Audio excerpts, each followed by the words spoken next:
What if purpose isn't something you find, but something you create, one surrender at a time? Today's guest is a visionary who shaped the world of design, built one of the first podcasts in existence, and turned a backyard garden into a profound metaphor for healing and humanity.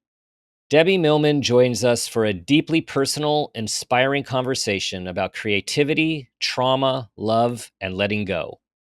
This one's not just about design, it's about how we design a life that matters.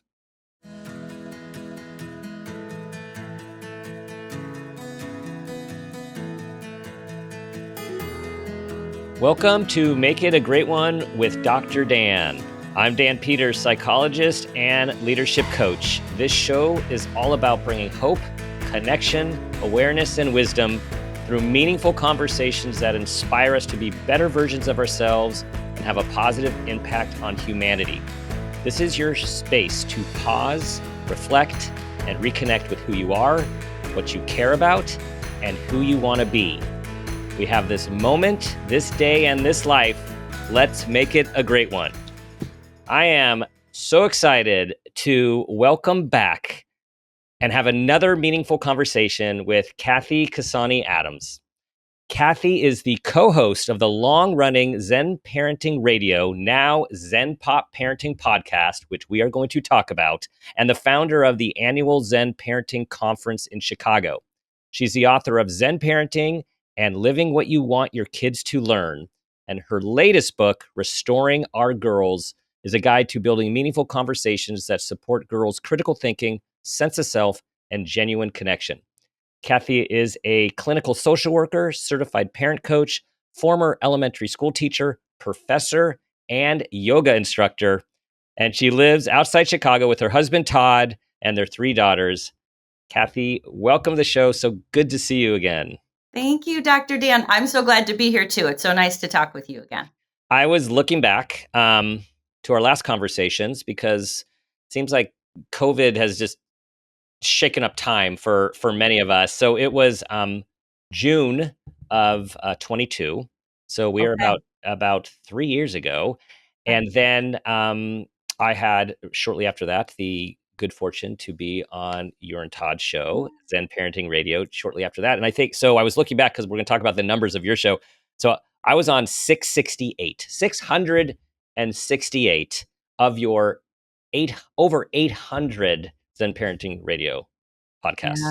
Yeah. I think we just hit like 824 or something like that. So yeah. Yes.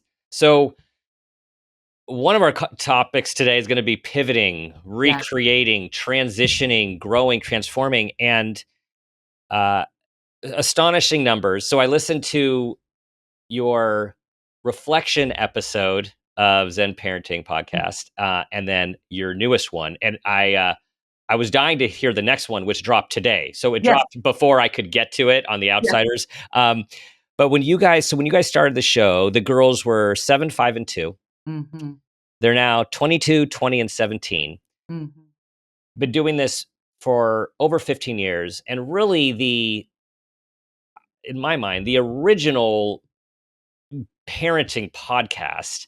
And you've only been able to capture the numbers for 11 years. And I know Todd said it's over 4.5 million downloads in those 11 of the 15 years from all around the world. And so that's just a phenomenal reach and impact.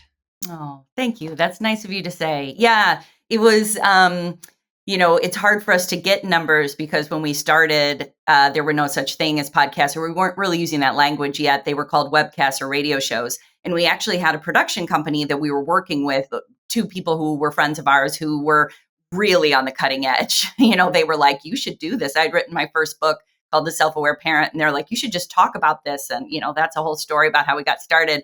But so for those first, 3 or 4 years, it was it was hard to accumulate data. And then all of a sudden when podcasting hit, it was so much easier to figure out your numbers and who you were reaching and, why you were reaching certain people. And so it's been wonderful. We've maintained a really lovely, loyal audience that their children have grown up with our children in a parasocial way.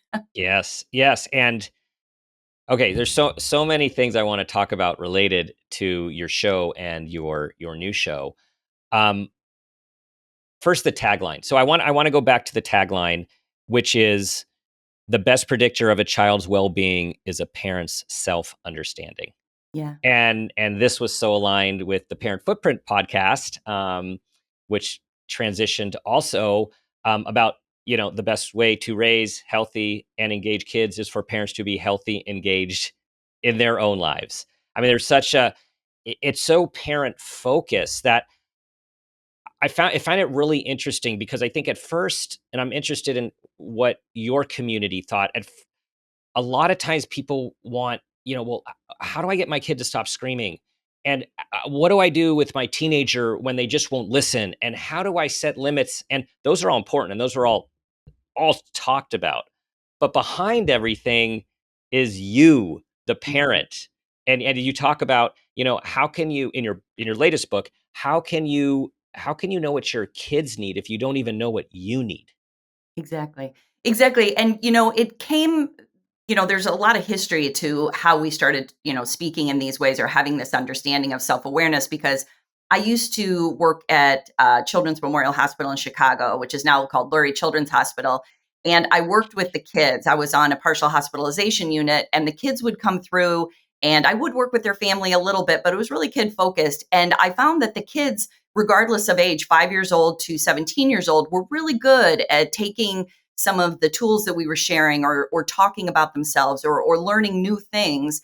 But then when they would go home, the old routines and the family culture would begin again, and they would cycle back through our program. And what I learned very early is that this has to be when we're talking about kids and supporting them with their challenges. It's a family issue.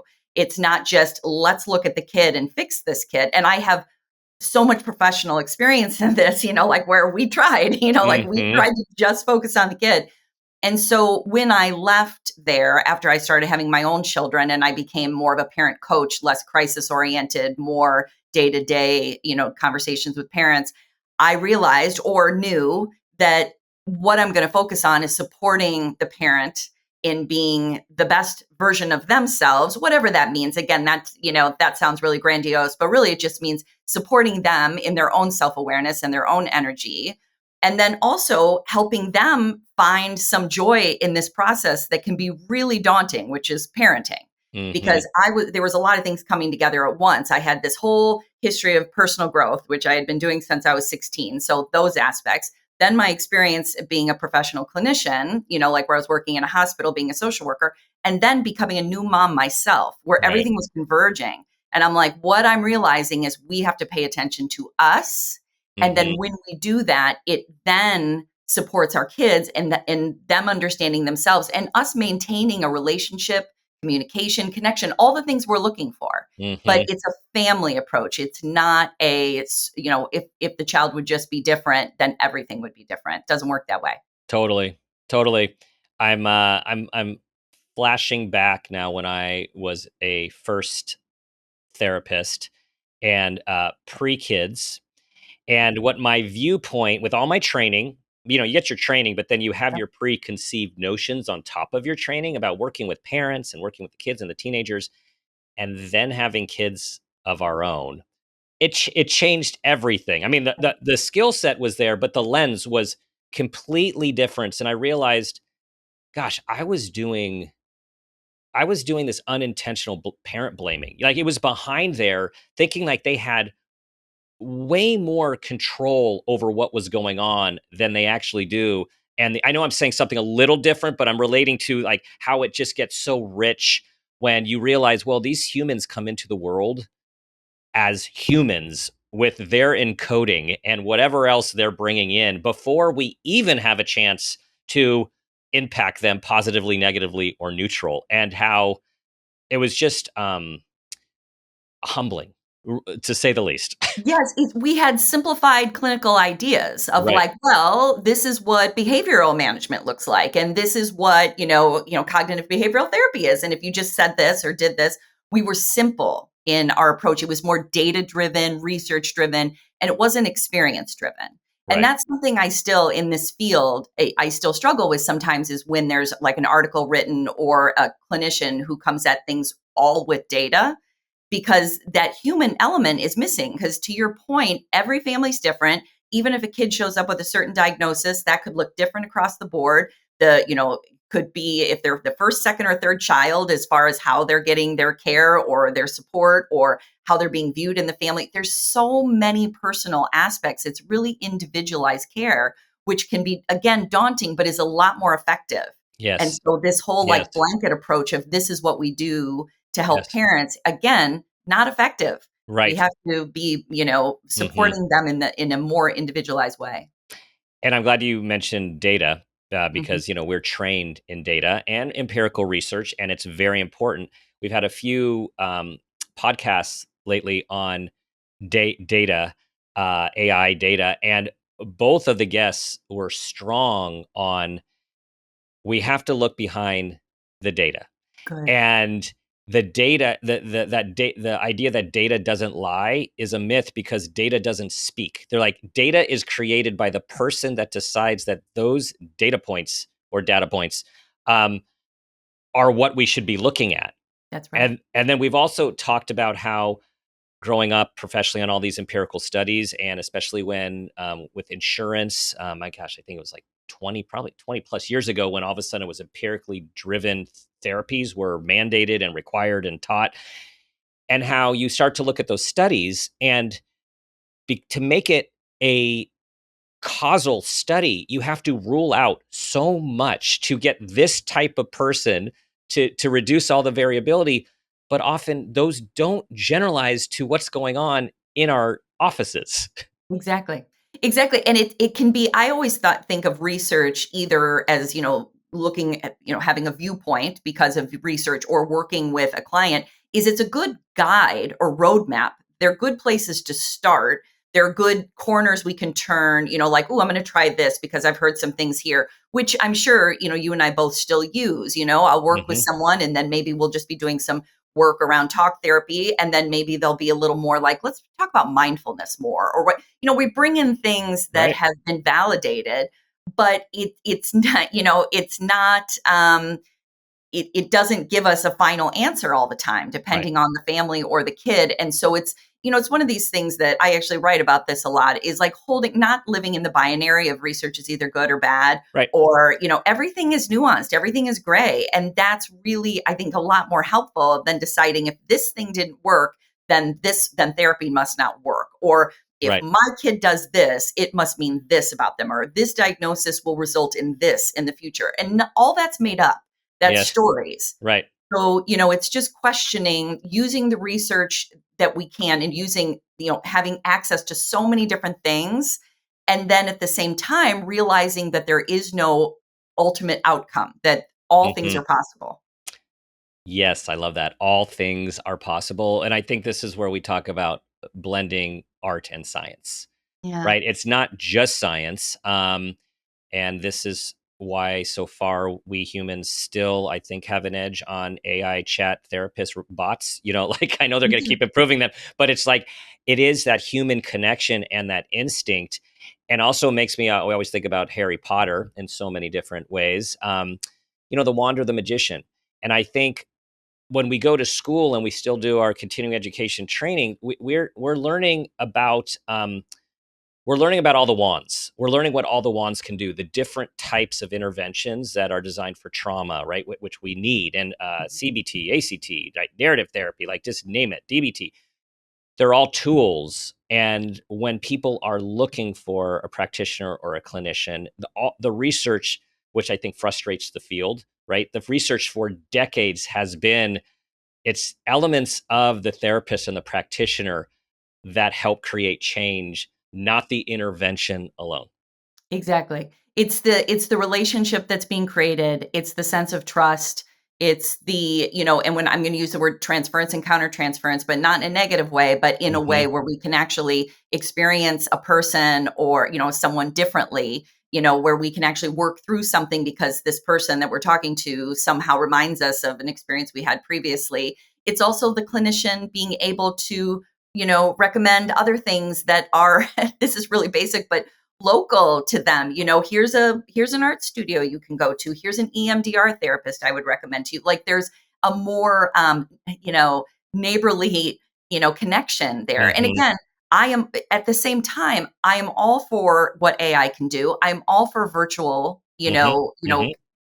therapy. Like that's the thing is we don't have to make things good and bad and black and white. But I agree with you, Dan. Like, and it's not just because you and I were trained in a more like, intimate model where we're sitting in front of someone.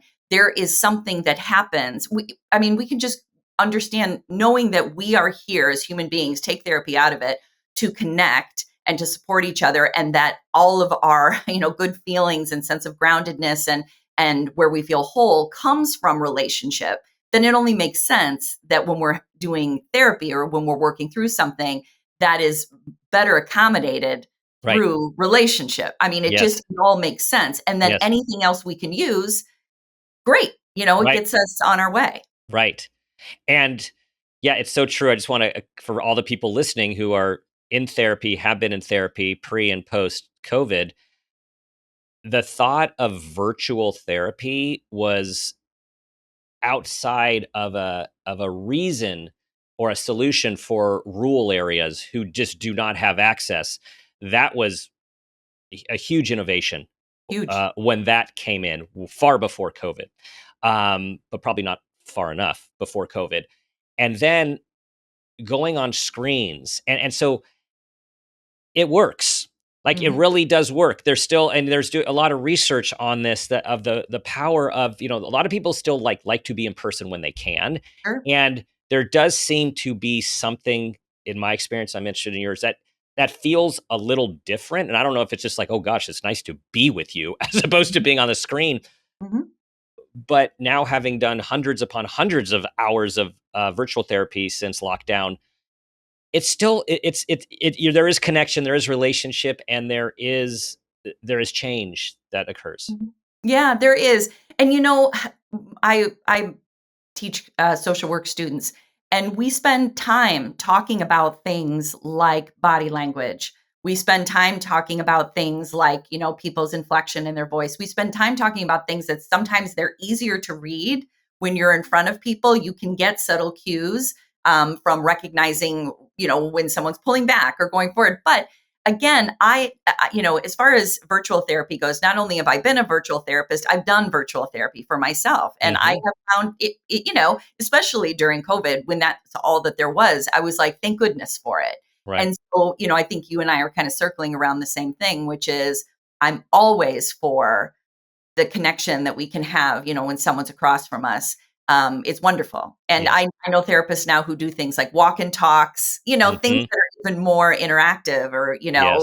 Yes. and then at the same time, I always, if I have a new client, I always give them an option of virtual or being in my office. Yes. Sometimes it's what works with our lives too. Yes. A real practical quality to this, where Yes. it's like, I can't make it across town in that time Right. because children at home, access, Right. I'm all for access. Absolutely. And before we move on, one more just comment for people listening whose teenagers might be on screens, or you're trying, or virtual therapy, or trying to get them. What we found is, yes, for some children, screens are not going to work. Too young, too distracted. Sure. Some teens, too distracted or just not into it. However, what we found at our center is so many teens who were reluctant to come into the office and didn't feel comfortable sitting in the room because screens have become so much a part of their life. Yes. They really felt safe in their room and comfortable to really engage virtually in a way that they were not able to or willing to in face to face. I so agree. They have their, and again, I'm going to like give both sides of this. They have their creature comforts, their Yeah. bed, their blanket, their whatever they need to feel safe when they're communicating and being vulnerable. And my husband, Todd, runs a men's Hmm. organization. And the other night, they met with a bunch of guys who are in their 20s. They're doing this bridge program for older men to meet with younger guys to kind of Oh, support cool. them as they're, getting through college. And these guys in their 20s were like, we're so enjoying this person being across from you guys because so much of our lives is on the screen that it's nice to be here. And he also, ordered them pizza and a bunch of things that made Right. everybody Right. happy. So again, if your kid, like you said, a lot of the girls I work with like being on the screen, but there are some people that are like, you know what, that reminds me of school. It Right. makes me feel like I'm on. And Yes. this, again, we're kind of commenting on this thing that it's very individual. Yes. And we're so lucky to have these options. We're so lucky. And that's a great way to think about it. We are lucky. And again, possibilities. Possibilities. So in terms of, so let's go to possibilities and Yeah. transitions. You've done so many things. Hmm. You've done so many things: teaching, yoga, professoring, right? Your the podcast, the parent conference. One of my thoughts as I was thinking about our conversation and questions I wanted to ask you is, how do you know what's the process like when it's time? Hmm. Like it's time. And I think a lot of times when we look back, we can understand the process in hindsight rather than when we're in it. But I'm wondering if you could share with us, is there a pattern for you of what happens? For sure. And I will say it's a hard one pattern. I'll start by saying that I come by anxiety very naturally, very Mm. genetically. I also have had periods of my life, when I was younger, and then a time in my 30s where I experienced depression, like really had to Mhm. work through it and get out of it. And so, what came from this experience that I've had with anxiety and depression is really tuning into myself.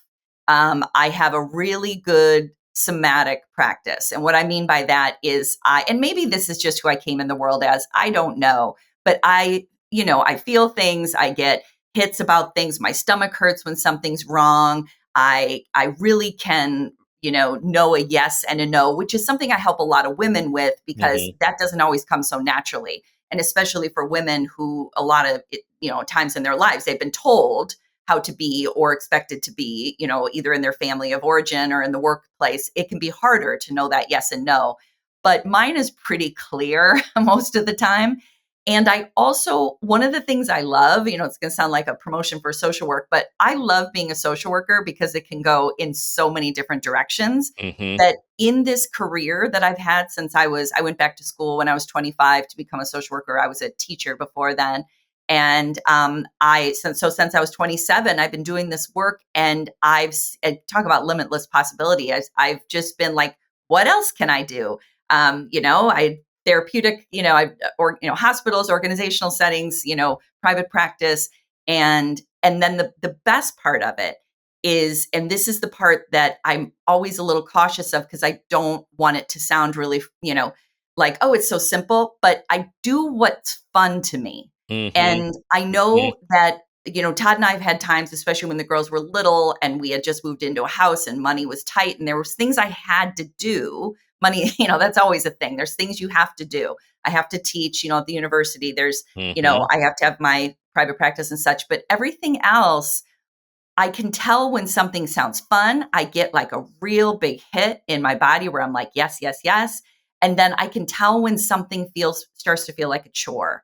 And so there's things that I have felt like, and some things came like, I used to do this program called BU, and it was for young girls who were in fifth grade, anywhere from fifth to eighth grade, and supporting them as they were kind of transitioning into young womanhood.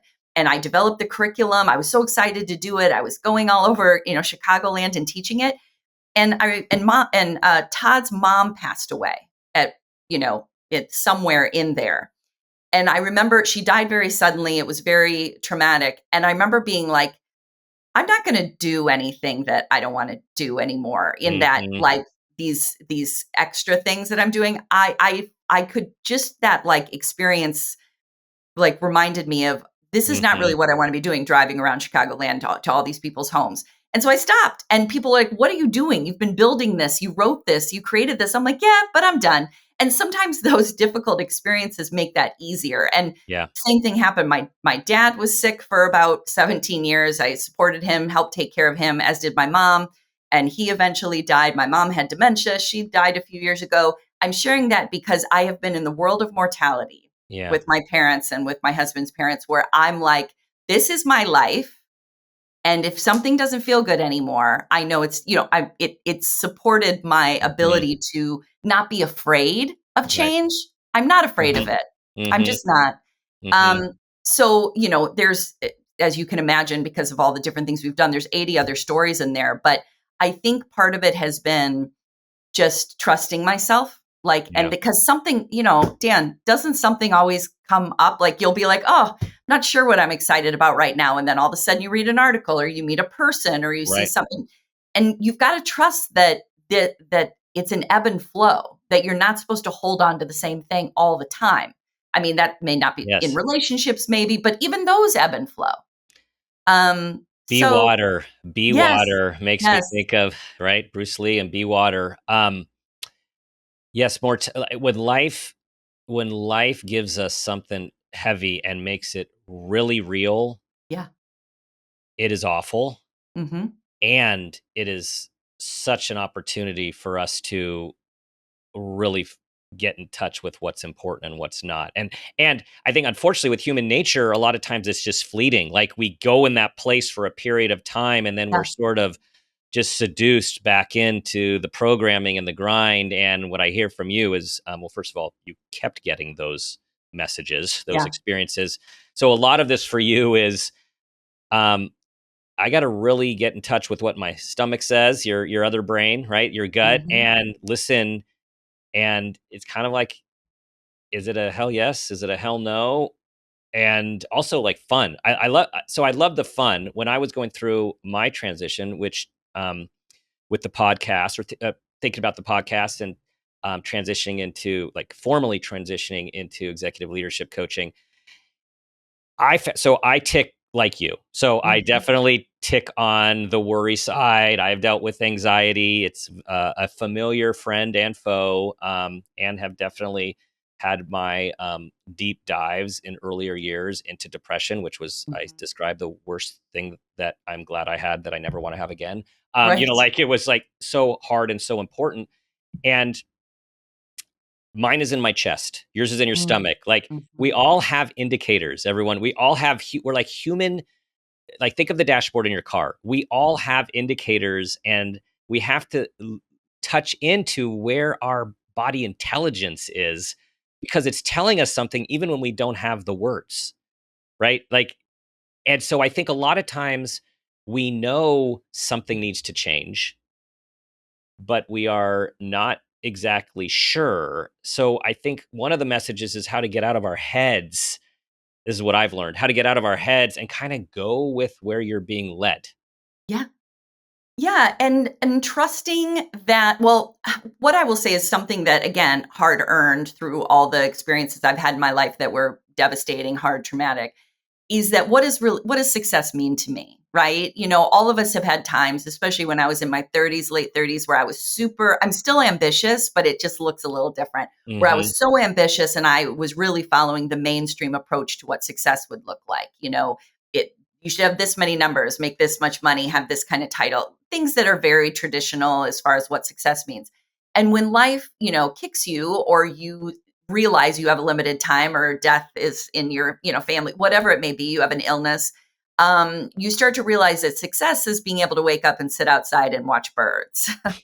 Success is being able to have a conversation with your child that is meaningful. Success is being able Mhm. to have a place to sleep and enjoy food. And I know, and I'm not telling people that they have to feel that way. That's something that I had to. That's something that I experienced and then now lives in me, where I'm less concerned Mhm. about what other people think about my version of success. Mhm. As long as and my version of success is my relationship with my partner and my relationship with my kids. And I just adopted two foster rabbits or they were foster, and now they live in my house and jump around. And I feed birds in the morning and I water plants. And I'm content.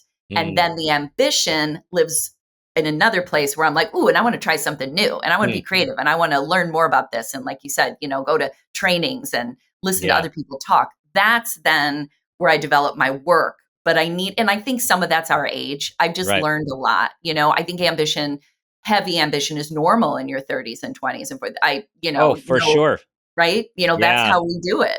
I love that perspective. Hmm. Um, my wife and I were talking about how just the grind of the collecting, the building and the collecting stuff, right? The house and the furniture and the yard Yeah. and the garden, which we love. But I mean, like all the stuff and like a car. Oh, and now another car. Oh, no, our Right. kid needs a car. So all of a sudden you have all this stuff. And then we hit this point as our kids are all out of the house now. We're like, all right, let's start getting rid of everything. Right. It's like you build this thing and then you're like, how did all this happen? And I do not want all this. I just want to simplify. And to your point, like a Sunday or a Saturday to sit outside and look at the birds or garden, when in the past it was, okay, I need to be working on this book. I need to be setting a proposal for this conference. I need to Yep. start this other program.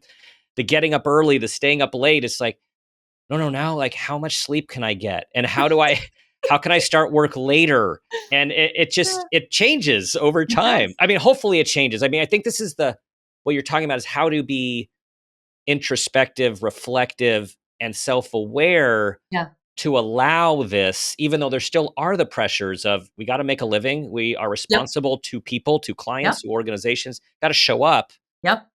But how do you keep evolving in a way where you feel pulled as opposed to, I Forced. just Yeah. forced and Mhm. I don't want to do this anymore. Mhm.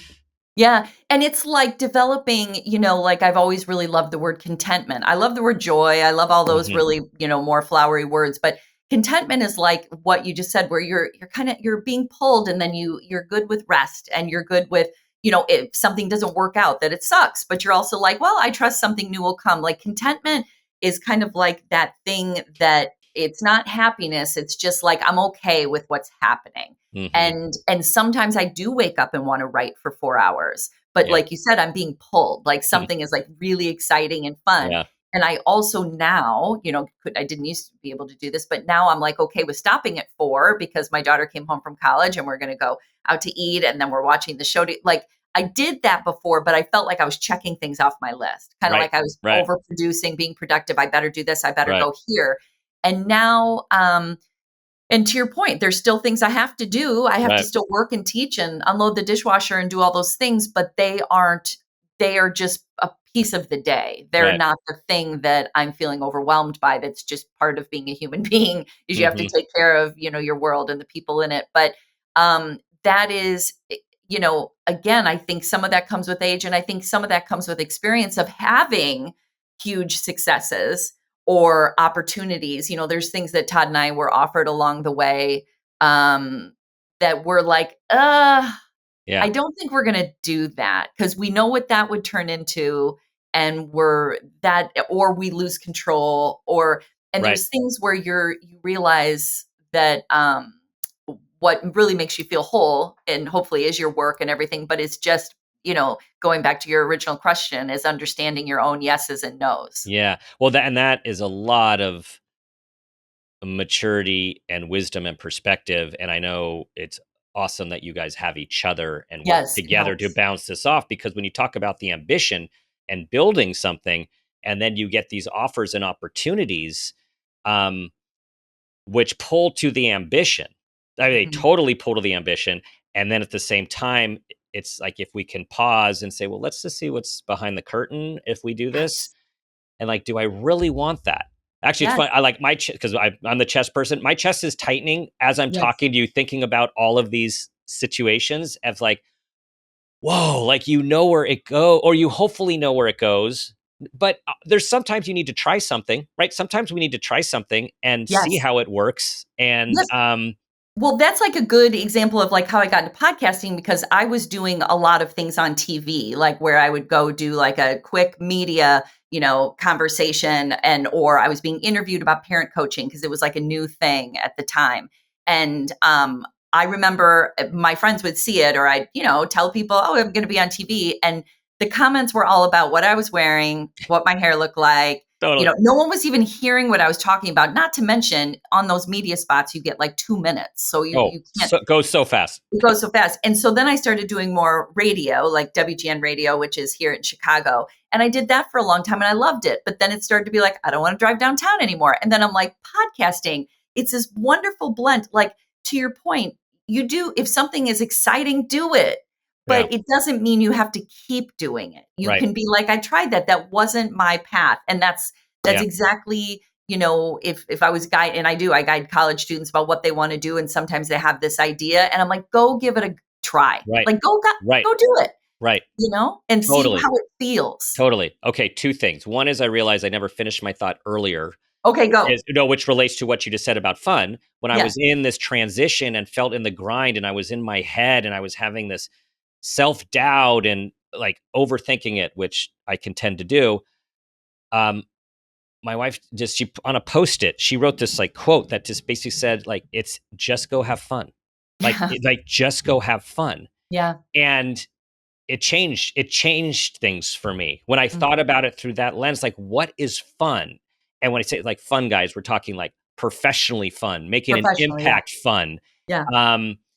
And so that really made a difference. So I just wanted to highlight that point. Totally agree. And secondly, now I have to remember the second point.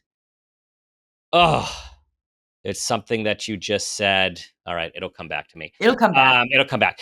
Okay, so pivots. Yes. From from Zen Parenting Radio with a 15-year following to getting back to what you guys naturally love in the context of what you love and do, right? Yeah. The parenting community and pop culture, and deciding we're going to blend this. It's time for I guess it's a rebrand. I mean, you call it a rebrand, but Yeah. that's at the surface level, superficial level. At the meaning level, it's like, let's do what we love to do and revive this like thing. Like, just like bring it new life, new energy. Yeah, like what we talk about already. And in Zen Parenting Radio, our original, iteration of this for 15 years had a lot of this pop culture that we talk about. We always, not because we were trying to put it in there, but that's just how Todd and I speak. So we speak in quotes, we speak in lyrics, that's how we connect to each other. When we started dating, that was what brought us together, why our friends thought we'd be fun together. It's what we love. And it is what, I introduce my girls to. They're very pop culture savvy as well, not necessarily about the same things, but we taught through pop culture. We parented through it, having conversations about what we see on TV, the songs they like, why people are struggling in their personal lives with fame. This is the way we integrated it into our lives. And so, Zen Parenting Radio was really the 15 years of raising our children. And they still need us as parents. Like I still have a daughter who's in high school. It's not like we're done, but we need less of that every day to day. How do I pack their lunch and get them out the door kind of thing? It's more about communication and connection and maintaining an adult relationship with our children. So we knew that we kind of wanted to move a little bit. And we're like, what do we do all the time? We talk about movies, we talk about TV shows, and we don't just talk about them, Dan. They're like, we dive into it of like, what did that character represent? What did this person mean? What is this telling our culture? What's this a reflection of? Like, just on a real basic level, just because everyone's listening, like, why are there so many apocalypse movies right now? Right. There are reasons. It's a reflection of, there are reasons. Yes. And to understand these deep, meaning behind characters we see and why antiheroes show up or why we start having movies that go in a different direction. It's a reflection of our culture. So that's what we're doing on the show. Is we actually have a section in the show itself where we call it like the Zen Parenting section. We play the music from Zen Parenting. I do this whole thing about rolling in the deep. I talk about parenting in terms of great music. I love the production. Todd's got great music production in there. Doesn't he? He's so on the fly. He's so good. Yeah. So good. So, we just decided to kind of just go, like move a little bit away from the day to day. This is how you talk to your child about a timeout. We're so far from that now. My oldest graduated from college. She's 22. My middle daughter's a sophomore in college. She's 20. And then my youngest is going to be a senior next year. So we're in a world of adults. And so we're still interested because the self-awareness thing is no matter how old your kids are, you got to maintain that. The connection and the relationship, you got to maintain that. But we wanted to do it with a background of movies and show and music and being Gen X. Right. Which I love, obviously, as a Gen Xer. And so everyone, you have to go listen. There's the second show dropped today. The first show last week, how MTV killed the radio, and today Yep. about The Outsiders, which I was like, Yep. oh my God, of course, The Outsiders, and Right. all those iconic, the making of iconic actors. It's incredible, like every single one of them. I loved the format and the music and how you guys always are riffing off each other. Yeah. And if I go back to like all of your shows, whether it's um, Zen Parenting or the new show, Zen Pop, you guys, to me, early on, you've always been a example for me of anti-perfectionism. For And sure. this is what I want to like ask you, because like, what's the balance? It seems you guys obviously do a lot of prep. Well, there is a lot of prep, particularly for the new show and your segments and how you're going to talk about it. But at the same time, you're totally in the moment, winging it, bouncing off each other, Hmm. stepping in, stepping back. And so, how do you describe, like, how would you describe that way of being that you Yeah. guys are on the show? Yeah, it's interesting because I think it probably started with the fact that when we started podcasting, we didn't have the ability or equipment to produce. We just had to kind of trust ourselves almost like it was a live radio show. It's just like live.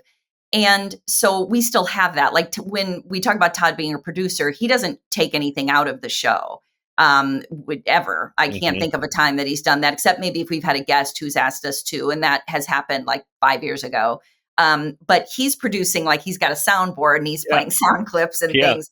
But we just kind of roll with it. And I think it's two things. Number one, going back to the fun word, I like being able to go off script. I'm not, Hmm. that's how I present too. If a school or an organization asks me to talk, they'll be like, do you want to send us your slides? And I'm like, I don't really do that. I mean, Yeah. I can do that if you need me to, but I tend to kind of go with what an audience You're needs like, I or don't even know what I'm going to talk about till I show up. Right. Dan, I'm Yeah. serious. And the thing is some places are cool with that. And some Right. places, I'm actually doing this training this summer where it's like a 3-day thing. And I think I'm like driving them crazy. Yeah. And I'm like, you have to trust me. Like I do this for a living, but I understand you have to work with people where they are. Like they like structure. I don't. But so the podcast just is kind of a representation of that. And I trust Todd and I, meaning we are very good friends. Obviously we're partners and we're married and, Hmm. we love each other very much, but the way we talk on the show is how we talk in real life. Yeah. So there's no point where I'm like, ooh, we better remove that because you were rude or I was rude or you swore or whatever.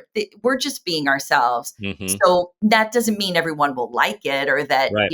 they're going to agree with us, but there's nothing to produce per se because we don't really have an image that we're trying to your Hmm. point, we're definitely not perfectionists. I mean, that is, in anything I do. I mean, there's a whole chapter in my new book about just living in the messy and being okay Right. with it. Right. It's very human. Yes. And that's our tone. Like there's so many podcasts out there right now that sometimes I really appreciate a well-produced show that's telling me a story or a true crime. And I love that. And Right. then sometimes I like a messier conversation that you have no idea where it's going. And I Hmm. think just like we were talking about with clinical things, there's room for all of it. It's pretty cool. It's really cool. Mhm. And you model it. So you guys have modeled, I mean, you model relationship, right? Coupling, you model healthy disagreements. Yeah. So it's so much more than maybe you intended Yeah, I get when it. you Mhm. started the show. And I think it's role models for a lot of people, because the realness factor of you and Todd, it's that authenticity that I think helps other people think, I can do that. Like, I could just step Yeah, into that. Like, I'm yeah, thinking that, but I probably should say this. It's like, no, I'm thinking it. Maybe I'm just going to try saying it. Like, maybe I'm going to try being me or be you yeah. for It your old course. Be you. Yeah, exactly. The whole BU thing. Like that is the thing is I think what it means to be genuine is to sometimes say things and realize you took a step too far and say, "Oh, I'm sorry. I took a step too far there," or to forget something and be like, "Well, that's okay." Just like you said, Dan, it'll come back to me. It's all right. Yeah. Or to have an opinion. Like if you listen to a podcast that we did in 2013, I'm sure there's a lot of things I don't agree with Hmm. anymore. And I'm okay with that. If somebody came to me and said, "You said this in 2016," I'd be like, "Well, it was a different time." Right. There are Right. things that I have changed, the world has changed, my girls have grown. So and that is okay. And I feel like a lot of this practice is I don't have a lot of judgment of myself for that because I do take accountability and responsibility in my relationships and I apologize and I see my challenges and my flaws. So I'm open to being vulnerable in that way. Like if someone doesn't agree, I'm like, I totally get it. I don't need to be right. And I think you and I are in a field where a lot of times, especially with the clinical work we do, there are people who want to be right and have the right answer and the final answer. And I don't see therapy like that either. I Right. think it's we have to get comfortable with the flow and the change and the messy. And that's where contentment is versus being right, having power, all those things that people think it is. So I Right. guess, like you said, the show reflects that. It does. Well, and it makes me think of leadership, because I was just going to go Yeah. there with you. What effective and successful leadership looks like, and wondering, did you ever think, do you see yourself as a leader, and did you ever think you would be in a role of a leader if you do? Yes, I did because that's kind of what I did in Hmm. middle school and in high school, and it's kind of what my dad was like. But my dad was a different kind of leader where that he started talking to me about entrepreneurship really early. He started talking to me about doing what I loved really early, things that I couldn't completely invest in until I had some grounding and experience and everything. But there's a lot that lives in me. And my mom was a wonderful, beautiful, kind teacher, and she was so creative and had different ideas about doing her classroom. So when I was teaching, I pulled a lot from her. But in high school, that's what I did. I, ran for every office and, did all that kind of leadership stuff. And same in college. But what I actually had to learn was that I didn't. And it's so funny because I am a yoga teacher and I do yoga most days. But that's like an example of where I had to get things under control because I was like 35 and I was like, I don't just want to be in a yoga class. I got to teach the yoga class. Like, I had to cool it a little bit. Yeah, Like yeah, I yeah. really realized sometimes the whole leadership thing is you have a hard time allowing other people to take the lead and you think that Mm, you have the better, idea. And in some places I do, and in some places it's okay for me to just be a student. So yes. that was some therapy work I Hmm. had to do that I had to recognize that I have my own lanes Hmm. and even though maybe I could teach a yoga class, that's not really where I thrive. Hmm. I'm a better student, Hmm. and I think that so yes, I did always think I would do those things, but I think the thing that shifted was I want it now to be more creative. I am an entrepreneur. I develop things myself. We created the conference, and I love this thing that talking about doing things the way other people do or the way we want to do it. The second year we were doing the conference, Rob Bell was our keynote speaker. He's an author and thought leader that we were friends with, and I kept saying to him, I'm not sure if people like this, or I'm not sure if we should do this, or don't workshops usually run like this? And he's like, who's your committee? And I said, there is no committee. He's like, well, then you're the committee. Just decide. And I Hmm. always think about that in terms of everything I do. Todd Right. and I actually have a sign that says, "You're the committee." Oh, that's Like great. That's great. if you have a team, you are working as a committee. But if you're really developing things on your own, you don't need to go out in the world and make sure everyone's cool with it. You just give it a try and get your feedback. I'm all for feedback. Hmm. Um, and then so I feel like, and then again, one more thought about leadership Hmm. is leadership also changed for me and what just like success did. What does it mean to be a leader? To be a role model for my kids, to have all my emotions being discussed or theirs being okay and not judged, and for being a good friend and showing up on time and texting people when their parent is sick or has died, Hmm. and remembering birthdays. Like that's leadership too. Not everything is No, it is. about It is. running a company. So It is. And everything. that, yeah, I totally agree. And that, the idea of leadership has just expanded for me, because I think historically we do think of leaders as running a company, right? Yep. Um, and especially nowadays, we are needing positive leaders. We are needing ethical leaders. We are needing compassionate leaders, right? We are needing human leaders, relational leaders, servant leaders. There's so many terms. And I've realized we need we need to lead so many, like, everyone's a leader. Parents, Yep. like, I hadn't it's like obvious now, but parents are leaders. Like, parents, you are leading your family. Um, there's community leaders, there is business leaders, and then we are leaders of our own life. That's And right. the idea of being our own leader, being our own committee, or creating a committee, even for our personal life, right? We all hopefully have some 1 or 2, 3 people who are on our committee, whether it's your partner or a close friend or a family member, where you lean on them. Those are your committees and you are leading. And so I love that you said that, because it creates so much opportunity, I think, for growth and expansion for us to think about, how am I going to lead today everywhere I go? And leadership at the grocery store can be looking people in the eye, being kind, saying hello, asking a question, picking something up, holding a door. Like it's the micro leadership. If we can put together hundreds upon thousands of micro leadership moments, like think about the energy shift that Yeah. could be created. Exactly. And that is, I think, where we come as we've had a lot of experiences is sometimes when we have had an experience that is a more traditional leadership where we get the title or the role or we win the award.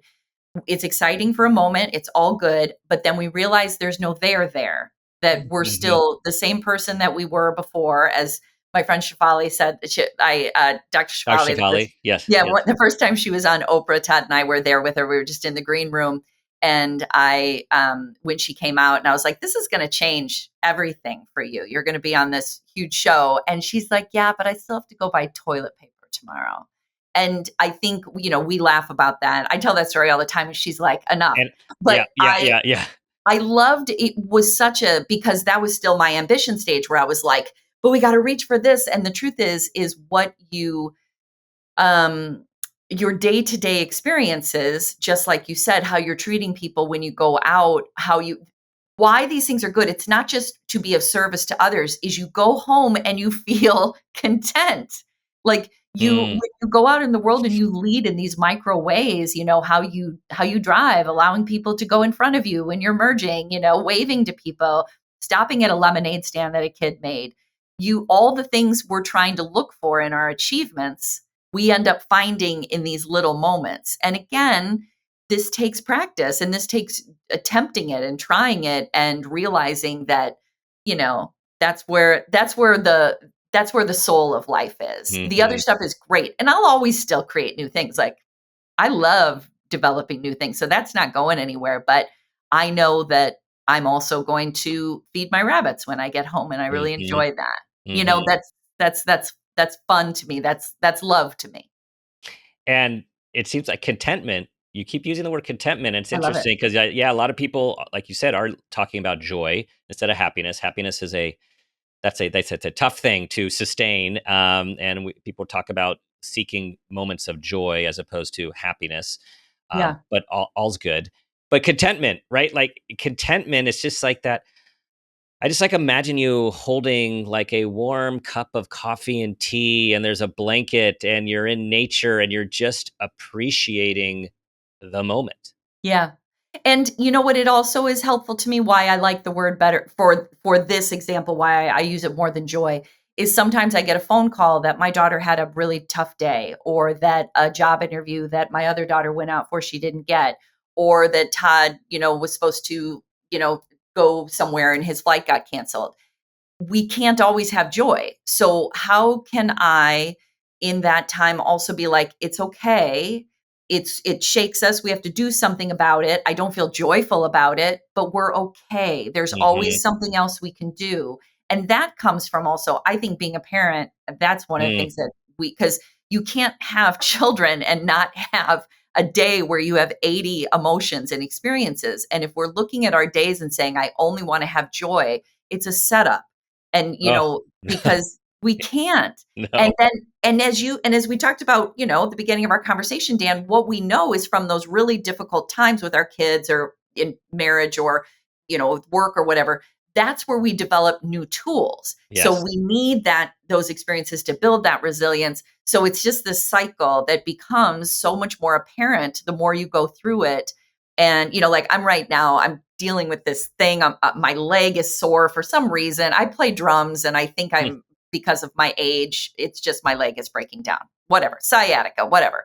And I was just at my chiropractor, and we were like, I'm like, is this going to get better? And she's like, Kathy, of course, everything you're in pain right now. This is a Yeah. thing, but it's a cycle. And I'm like, oh yeah, yeah. Like I just need to remember that things are cycles and that there is pain, but then it comes back around and you start something new. And I trust that process now. Yes. You Yes. know, in the hardest of times and in the times that are joyful, I feel better about holding them in a good way, not too tightly, but like really enjoying them, like staying up an hour later or going to bed Mhm. an hour later, because I'm like, these are fleeting too. So I'm Yes. not going to pass up this opportunity to have joy because they come Yes. and go. That's your too much foot pedal, Yes. too much foot pedal. You know what we It need? You know, makes me just to bring in sad. the pop culture, we need more cowbell. Maybe a little I, more cowbell. All I right. need a new Yeah. instrument. To bring in Saturday Night Live. Maybe you're gonna do an episode on how Saturday Night Live transformed us because right It's there on are the so list. it is it awesome, awesome. I'll look forward to that one. Um, as we're closing down here, I what you're making me think is surrender. Something that's helped Mhm. me when the planes are delayed or canceled or the things happen that we don't want to happen or our kids are having this struggle. It's like, how do we surrender to the unknown Yep. because we are wanting something to go a certain way because we have a belief that it's supposed to go that way, Yep. but it doesn't always supposed to, like the greater good or the greater intelligence of the universe. It's like if we can just surrender and say, this is happening. Yep. Okay, how do I accept, be content? And who knows what this will create? Exactly. Exactly. And that we, it's again, this understanding this nuance or this paradox of we are very special. Every single person is so special in their own way. They came in with this blueprint. They have these, unique ideas, tools, and we're not special at all. I mean, there are so many people on this earth, and the idea that we think a plane should take off because we want it to, because we need to be there. So there's so many other people involved in that process. And that's something Yes, that I really, with my girls, there's nothing wrong with them having frustration about those things. Of course, we want things to go according to plan. Duh, of course we do. But at the same time, that's what I always share with my girls. Not look on the bright side, but I just say, yeah, there's a lot of people involved in right. our world moving along the way it does, and sometimes it Yeah, gets clogged up, and our ability to breathe through that, literally, but also just trust that maybe that plane shouldn't have taken off then, right, right. and that we're part of a bigger universe. And so it's Yes, holding those paradoxical things always. it is. Reminds me of a bumper sticker that said, "You are unique and special, just like everyone else." Exactly. Yeah, I mean, literally, if that's what Yes, we can tell kids yes, growing up, and once they have abstract thought, being able to yes, recognize the truth behind that. yes. Okay, and closing with this big quote from your book, "Restoring Our Girls." You just talked about the largeness of being alive. Yeah. First of all, my wife and I would have loved. Our girls are now 21 and 25, with our son in between. We would have loved to have your book back in the day. Um, it helps so many. I did read it, and everyone, "Restoring Our Girls." It is.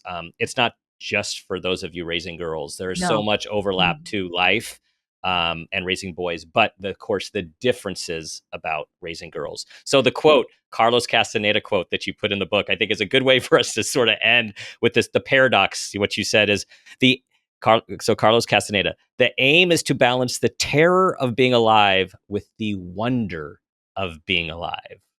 I have it in my meditation area. I have it in my office. And there's another one about, I think it's Rumi, or another one about we wake up terrified every day and we Mhm. just need to I'm paraphrasing this quote, but we just need to get down a guitar and play anyway. That there is, to pretend those things aren't true, to pretend that we don't wake up and go, oh my God, another day. And Yes. and for some it's more extreme. Again, there's, general, Mhm. not everybody feels the exact same way, but there is a terror of being alive. There's an existential crisis we all have about, we're here for a short time, we die, people around us get sick, it's hard. And we can play our Yes. guitar, we can play our drums, we Yes. can, Yes. have fun, we can change our work, we can develop a new Yes. podcast. Like, we've got to be able to live in the balance of it. Is There's nothing more important, as far as I feel like, first experiencing ourselves, because we don't want to teach something to our kids we don't really fully genuinely Mhm. understand, at Mhm. least, to the best of our ability. No, we're not, no perfection, but then we can share it with our kids, because I think they'll walk much calmer through the world, knowing that it's not all supposed to work out, but we Mhm. always have the choice to find something good. Yes. And daily experience every hour, what's Yes. working here. And also trusting that, the universe has our back in many ways. I still have my 16-year-old personal growth, stuff in me, where I really believe in something much bigger. And, Yes. that's something that I enjoy talking to girls about as well, is trust the process a little more. I share that with you. And for those of you in the parenting journey, it's also about trusting the process and holding the space in those scariest and darkest moments. Yep. Um, they are moments in time, Yep. to be taken seriously and to just hang in there, because Hang in there. it is all a process. Yep. Oh, Cathy, so wonderful connecting, and excited for you guys with the new show. And it is so engaging. And just when you're into one segment, you guys move on to the next segment. I find myself wanting more music. What's the next music? Oh, no, play that one longer. I remember when. I just like all of the. And I agree. We need to hear Neil Diamond, by the way. Just I know God, Todd is I changing it. totally agree. Okay, I want to hear a little Neil. Yeah, he Um, loves it. so tell everyone where to find, the show. Tell them about Team Zen and all Yep. this, Todd's men's group, everything that's out there for everyone.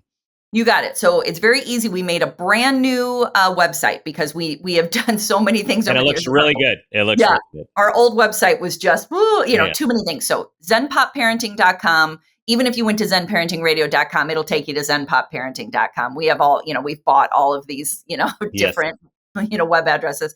And what's on there are my books, which, Dan and I Mhm. just talked about. Restoring Our Girls is my new one. And just yesterday, Dan, I won the International Book Award for parenting for Restoring Our Awesome. Girls. I know. International. Yeah, Awesome. international, big words, all these Yes. little, but Congratulations. I was very pleased about that. So those books are on my website, and obviously on Amazon and all the other places you can get them.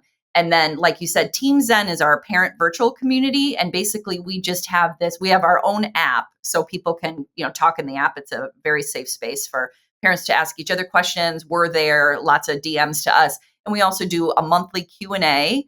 With Todd and I run a women's group. We have classes that we teach about college, getting kids ready for, challenges that they're having, whatever. So there's a lot there. I love Team Zen. We've had that for like 7 years. Then, like you said, Todd's got an international organization called Men Living that has expanded and grown in a way. He's different than me. He is ambitious in a growth way. That is my husband. And they have now, Men Living has every day of the week has at least 2 or 3 meetings that they offer to men Wow. who Wow. are, lonely. Friendships are actually doing great and can support other men. Not everything is about the loneliness epidemic. Some of it is about supporting other men, Yeah. networking, Connection. divorce, separation, all of that. So that's Yeah. Men Living.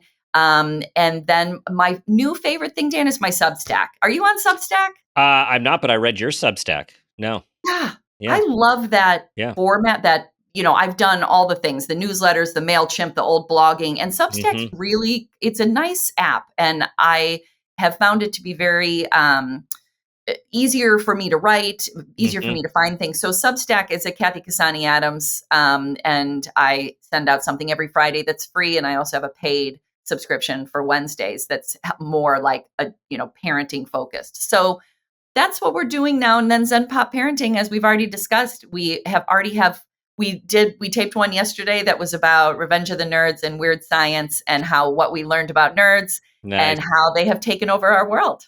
That changed everything. It sure did. Changed everything. There was no Geek Squad before Nope. Revenge of the Nerds, people. I know. Yes. Yeah. It's a cool thing now. Yes. So it's just interesting to see how our generation took that in and where we are as a country right now. Yeah. So we're having fun, and I just love talking to you, because these are really wonderful, meaningful conversations. So thank you for inviting me here. My pleasure. I was looking forward to this, and I'm just excited for you guys. And the new show is great. I love the evolution. I love the joy. I love the partnership, and I love that you're doing what fills you guys up, which also then fills others up. and we'll see where it goes. Thanks, Dan.